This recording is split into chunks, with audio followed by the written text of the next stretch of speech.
Hi friends, வணக்கம். Welcome to Vani Cooking and Lifestyle. இன்னைக்கு நம்மளோட சேனல்ல ரொம்ப ஸ்பெஷலான சாக்லேட் பணியாரம் வந்து எப்படி செய்யறதுன்னு பார்க்க போறோம். வாங்க அது எப்படி செய்யலாம்னு பார்க்கலாம். அதுக்கு முன்னாடி நம்மளோட சேனலை சப்ஸ்கிரைப் பண்ணிட்டு பக்கத்துல இருக்கிற பெல் ஐகானையும் பிரஸ் பண்ணிடுங்க. வீடியோவை ஸ்கிப் பண்ணாம பாருங்க. ஃபர்ஸ்ட்ல வந்து ஹாட் வாட்டர் வந்து ரெடி பண்றேங்க. ஹாட் வாட்டர் ரெடி பண்ணிட்டு நம்ம உள்ள வந்து ஸ்டஃபிங்காக சாக்லேட் பால் வந்து ரெடி பண்ண போறோம். அதுக்காக நல்லா வெந்நீர் வந்து சுட வச்சுக்கலாம். இப்போ நான் வந்து டார்க் சாக்லேட் வந்து ஒரு பவுலில் போட்டு வச்சுருக்கேன். அதில் நம்ம கொதிக்க வச்ச தண்ணியை கொஞ்சமாக ஊற்றி நல்லா கரைச்சிருங்க. இல்லை நீங்கள் வந்து டபுள் பாயிலிங் மெத்தடில் வந்து சாக்லேட் வந்து மெல்ட் பண்ணணும் அப்படின்னாலும் மெல்ட் பண்ணிக்கலாம். இல்லை இந்த மாதிரி நல்லா கொதிக்கிற தண்ணியை வச்சு நம்ம இந்த மாதிரி மெல்ட் பண்ணாலும் ஓகே. இந்த மாதிரி நல்லா மெல்ட் பண்ணிவிட்டு இதை வந்து ஒரு 10 மினிட்ஸ் வந்து ஃப்ரிட்ஜில் வச்சுருங்க. இப்போ நம்ம மிக்ஸி ரெடி பண்ண போகிறோம். அதுக்கு பவுடர் சுகர் வந்து ஒரு 3/4 கப் எடுத்துருக்கேங்க. அதோட மைதா வந்து 1 கப் எடுத்துக்கலாம்.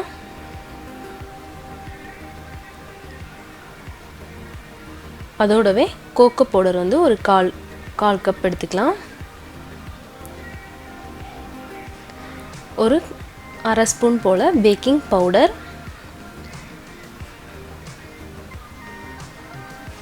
சேர்த்து அதை நல்லா வந்து நம்ம சளிச்சு எடுத்துக்கலாம். ஃபஸ்ட்டில்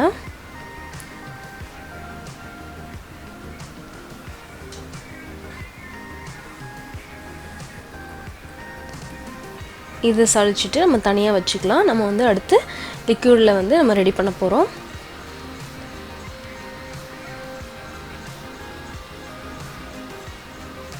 அதுக்கு ஒரு பவுலில் 1 கப் பால் சேர்த்துக்கலாம்.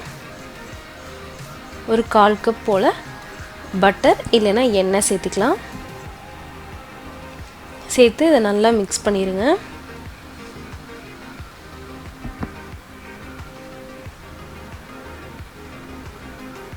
மிக்ஸ் பண்ணிவிட்டு நம்ம ஏற்கனவே சளிச்சு வச்சுருக்கோம் இல்லைங்களா, அந்த மிக்ஸில் ட்ரை மிக்ஸில் வந்து நம்ம வந்து போட்டுக்கலாம். போட்டு அதை நல்லா மிக்ஸ் பண்ணி எடுத்துக்க போகிறோம்.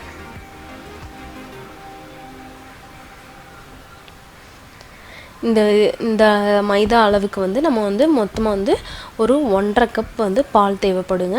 இப்போ இதில் வந்து நம்ம வந்து 1 கப் பால் சேர்த்தாச்சு. அது நல்லா திக்கானதும் அதில் எக்ஸ்ட்ராவாக ஒரு 1/4 கப் சேர்த்துட்டு கொஞ்சம் கொஞ்சமாக ஒரு அரை கப்பை நம்ம கொஞ்சம் கொஞ்சமாக சேர்க்க போகிறோம். ஃபஸ்ட்டில் 1/4 கப் சேர்த்து நல்லா மிக்ஸ் பண்ணுறோம். திரும்ப கொஞ்சமாக சேர்த்து அதை நல்லா பணியார மாவு பதத்துக்கு நம்ம வந்து அதை மிக்ஸை வந்து ரெடி பண்ணிக்கலாம்.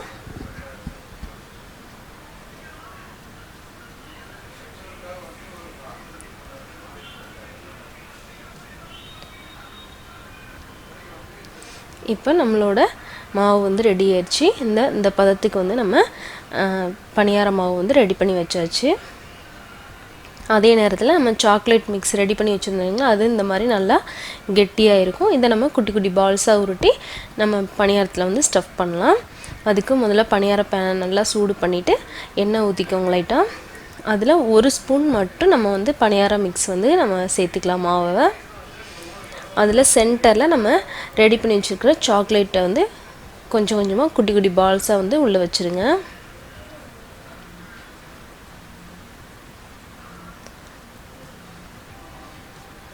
அது மேலேயே நம்ம இன்னொரு ஸ்பூன் வந்து மாவு வந்து சேர்க்க போகிறோம். அந்த சாக்லேட்டை வந்து கவர் பண்ணுற மாதிரி மேலே ஒரு ஸ்பூன் வந்து நம்ம மாவு வந்து ஊற்றிடலாம்.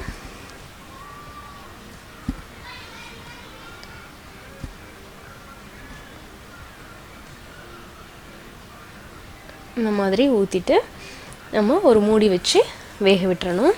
சிம்மில் வச்சு வேக விடுங்க. அதை பாருங்கள் நல்லா வந்து சைடில் எல்லாமே வந்து ஓப்பனில் நல்லா எடுக்கிறதுக்கு ஈஸியாக கிடைக்கும் உங்களுக்கு.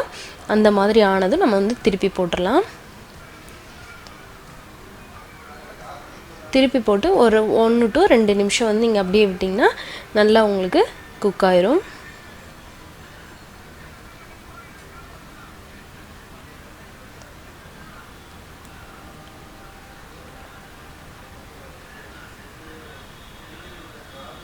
இப்போ 1 நிமிஷத்துக்கு அப்புறமா நம்ம வந்து அதை எடுத்துடலாம்.